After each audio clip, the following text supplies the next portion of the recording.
Okay, let's unpack this. You shared some really fascinating material with us. We're going deep into something absolutely vital for any growing business, performance management. Yeah. But here's the twist. We're looking at it specifically, through the lens of startups. Right, which is a whole different ballgame. Exactly.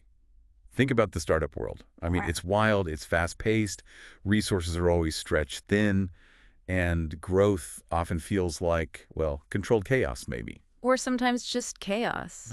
Fair point. This material makes a pretty compelling case that performance management isn't just some corporate checkbox. It's presented as a key lever, maybe the key lever for navigating those unique challenges successfully. Definitely. So our goal in this deep dive is to take the core ideas from these sources you've given us, try to strip away any jargon, and really understand what makes performance management work and, thrive in that intense startup environment. Let's figure out the essential knowledge and the practical steps you can actually use. And the material really hammers home why this is so crucial right now. I mean, performance management might sound a bit stuffy, maybe something for the big established players, Yeah, a bit corporate. but these sources argue it's almost existential for startups. When you're lean, every single person, every decision, every action has this outsized impact. Getting performance right isn't just like good practice. It's survival. It's critical for survival, exactly, and for efficient growth. And it's both incredibly challenging to implement, with limited structure, and potentially incredibly rewarding when you see that impact on the team and the bottom line. Okay, so let's get right into it then, using this material as our foundation. What exactly is performance management in this specific startup context, according to the sources? And why do they say it's so non-negotiable? Well, the heart of it, as described here, is really a shift away from those static, maybe yearly reviews Right. to a continuous process. It's about ongoing dynamic communication between managers and employees. So more of a conversation. Yeah, exactly. We're talking about regularly clarifying responsibilities, setting crystal clear expectations, checking in frequently on how things are actually going, and consistently planning for individual and team development. Yeah. It's less about looking back and more about constantly moving forward. Okay, so the sources really push back against that old school, kind of dreaded annual review model then. Oh, absolutely. They explicitly contrast this continuous process with traditional annual reviews. They suggest that those are just far too slow for the speed of a startup. Doesn't keep up. Not even close. The emphasis is all on providing feedback immediately, like course correcting in real time to cut waste and boost effectiveness. This constant loop helps ensure that every individual's effort is really tightly aligned with the startup's rapidly evolving objectives. This must change all the time. All the time, which, as you can imagine, is absolutely vital for driving growth when everything might be changing week to week or even day to day. And the material isn't shy about stating why this matters so much for startups specifically. What's the core argument there that they're making? The argument is pretty stark, actually. Startups operate in perpetual flux, right? Every action, every decision carries significant weight because the margin for error is just tiny. Yeah, no safety net. Exactly. These sources contend that a robust, actively managed performance system is the engine. It's what allows a startup to not just survive, but to actually grow effectively within that chaotic environment. Right. Resources, time, money, people, they're always scarce. Always. So the system helps quickly identify and, frankly, eliminate anything that isn't adding maximum value. Ruthless efficiency almost. You could say that. It's presented as the mechanism for ensuring you seize every potential opportunity that pops up and, just as importantly, ruthlessly identify and address every weakness before it becomes fatal. It's really about building resilience and efficiency to navigate that perilous journey quarter by quarter. Got it. So we know what it is and why it's basically a survival mechanism. But the material is also realistic. Implementing this isn't just, plug and play in a startup. What are the big hurdles they point to? Yeah, they're very clear that startups face distinct disadvantages compared to larger, more established companies. Mm, The obvious ones, right? Budget constraints mean expensive software might be out of reach, at least initially. sure. The team might be small, everyone's wearing multiple hats. Doing 3 jobs at once. Totally. And formal HR processes often simply don't exist yet. This means performance management might start off pretty scrappy, maybe relying on spreadsheets or simple tools rather than these big integrated systems. So the challenge isn't just the concept of performance management itself, but the sort of practical reality of building it from scratch with limited runway, limited structure. Precisely. And the sources frame these not just as problems, but as inherent conditions of the startup environment. The trick, they suggest, isn't to be intimidated by them, but to approach performance management in a way that actually turns these potential weaknesses into unique strengths. Which sounds like where the best practices come in. Yeah. How does the material suggest startups can implement performance management smartly, leanly, leveraging their unique situation? It's clearly not about trying to mimic some Fortune 500 company. Definitely not. No, the sources emphasize adaptable, kind of right-sized strategies. A foundational step they highlight is goal setting, but with a really critical modification. The goals must be clear, sure, but they absolutely must be flexible. Because the market, the product, the team, everything could pivot tomorrow, right? Exactly that. A rigid, year-long goal set in stone can become irrelevant or even detrimental incredibly quickly in a startup. The material advises checking progress and reassessing goals frequently, maybe monthly or quarterly, it suggests, depending on how fast things are moving. So constant adjustment. Yeah, and being ready to adjust them as the startup landscape inevitably shifts. It has to be dynamic. And going back to that annual review point, the sources are particularly emphatic here, aren't they? Oh yeah, they don't mince words at all. Annual reviews are called, I think the quote is, next to worthless for a startup's pace. Wow. The power, they argue, is in frequent interactions, weekly check-ins, even quick specific messages on Slack or whatever collaboration platform you use. This real-time feedback loop has immediate impact. It helps teams plan for the next sprint or the next project. Instead of looking backwards. Exactly.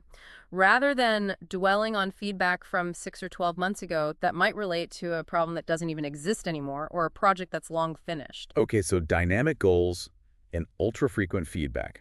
What else stands out as a key practice from the material? Leveraging technology, even simple tech, is highlighted as a major accelerator. The sources point to affordable, scalable tools that can automate some of those administrative tasks related to performance tracking and feedback. So not necessarily big, expensive platforms. Not necessarily, especially at first. These aren't presented as luxury items. They're described as essential best friends for saving precious time and ensuring some consistency, especially in those early stages. Makes sense. Another absolutely crucial area they stress is investing in the people you have. The material refers to your team as your most valuable asset, which particularly true when the team is small, right? Can't afford to lose good people. Exactly. Offering things like mentorship opportunities, maybe quick training sessions to fill skill gaps, or supporting professional development, these things can drastically boost productivity and retention. Providing clear pathways for growth, they argue, is a primary driver for keeping your best people engaged and, with you for the long haul. That really resonates. And making decisions based on reality, not just gut feelings, seems like another major theme, especially when it comes to fairness. It's presented as non-negotiable in this material. They really stress the importance of using data, concrete metrics, rather than just subjective feelings to inform employee decisions, especially around performance or compensation. Like what kind of data? Things like sales figures, project completion rates, customer satisfaction scores, maybe even structured peer feedback. They cite these as ways to build objectivity and actively avoid bias. They suggest combining input from multiple sources, managers, peers, maybe even direct reports if applicable to get a fuller, fairer picture. A 360 view. Sort of, yeah. And when someone is performing well or goes the extra mile, the sources advocate for timely recognition, whether it's a bonus, a public shout-out, or even just a simple, specific thank you, and using data to back up why that recognition is deserved. Okay, these all sound like really practical, implementable steps. But the material also acknowledges that, even with the best intentions and practices, startups hit snags. They specifically highlight bias and underperformance as common pitfalls. Yeah, they are realistic that no system is perfect, and let's face it, startups are inherently messy environments where things can go wrong. Yeah. Bias creeping into reviews is a persistent problem, and it's often unintentional, right? Like how? Well, maybe quieter team members get less recognition than more vocal ones, for instance, even if their contribution is huge. This isn't just unfair. The sources emphasize it erodes trust and fosters an environment of perceived favoritism, which is toxic. Definitely. And how do the sources suggest startups aggressively tackle that bias? The simple, powerful directive seems to be more data and more speed, relying heavily on measurable metrics and clear key performance indicators or KPIs. Things you can actually point to. Exactly, like the number of bugs fixed, customer satisfaction scores, lead conversion rates, whatever makes sense for the role, that should be the primary basis for assessment. And they strongly recommend implementing some form of 360-degree feedback, like you said, to provide diverse perspectives and counter a single manager's potential blind spots or biases. The sources make it really clear. Unchecked bias kills motivation and is a known catalyst for high employee turnover, which startups simply cannot afford. The leadership tone needs to be, show me the data, you know? Backing up assessments with quantifiable evidence. HR, or whoever handles people ops, can champion this data-driven approach, and founders need to ensure the data genuinely reflects performance. Makes sense. And what about the other pitfall, underperformance? The sources label that as a pretty clear signal that something needs attention, right? They do, and describe ignoring it as foolish and ultimately very costly for a lean team. Examples like a salesperson consistently missing targets, or maybe a developer's bug backlog just growing out of control, those are red flags. The material strongly emphasizes identifying and addressing these issues early. As soon as you see a pattern. As soon as you see a pattern emerging, yes, don't wait for the annual review that might never happen or is months away. And the prescribed solution here isn't necessarily complex or expensive, according to the sources. Not at all, interestingly. The sources suggest that often the most effective response is just clear, direct feedback delivered promptly, often in a quick, informal conversation. Not a big formal meeting. Not necessarily, no. Yeah. Sometimes the employee might just lack context, or maybe they need different tools, or perhaps they'd benefit from a fresh perspective or just a little targeted support. Offering help, maybe connecting them with a peer mentor or suggesting a quick online course related to the challenge, can dramatically improve productivity. The crucial point is the speed of intervention. Act fast. Act now to understand the root cause and offer support. That keeps the team strong and prevents small issues from snowballing into big problems. So both tackling bias with data and addressing underperformance with speed and support, these are presented as essential parts of a healthy performance system in a startup context. Exactly. They're not just about fixing problems after they happen.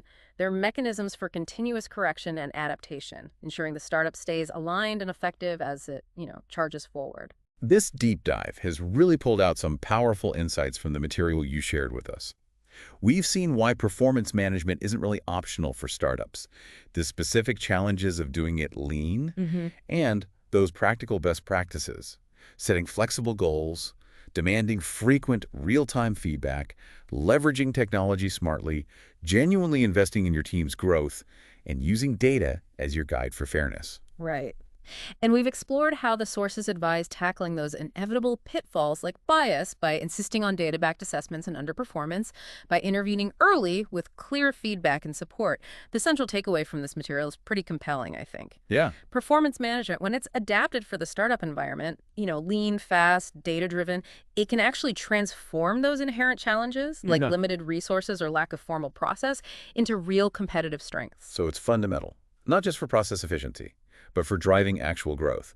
And, crucially, retaining the top talent that fuels that growth. Exactly right. So for you listening, maybe think about how these concepts might apply in your own context, whether you're building a team, contributing to one, or maybe just observing the dynamics of fast-paced organizations. These ideas about flexible goals, constant feedback, objective decisions, and really investing in people are incredibly relevant, far beyond just formal reviews, wouldn't you say? Absolutely. They feel universal in a way. Yeah. And as the material so strongly advocates for adapting performance management to the unique, dynamic world of startups, maybe consider this as a final thought. Given that environment of constant, rapid change, how might a performance management system built specifically for speed, for flexibility, for real-time adaptation, how might that fundamentally differ not just in the tools or the cadence, But in its philosophy. but in its very core philosophy, exactly, compared to systems designed for stability? And what does that fundamental difference potentially mean for the culture you're trying to build, or maybe the culture you're already a part of in that startup? That's a really powerful question to leave things on. Thank you for joining us for this deep dive into your sources on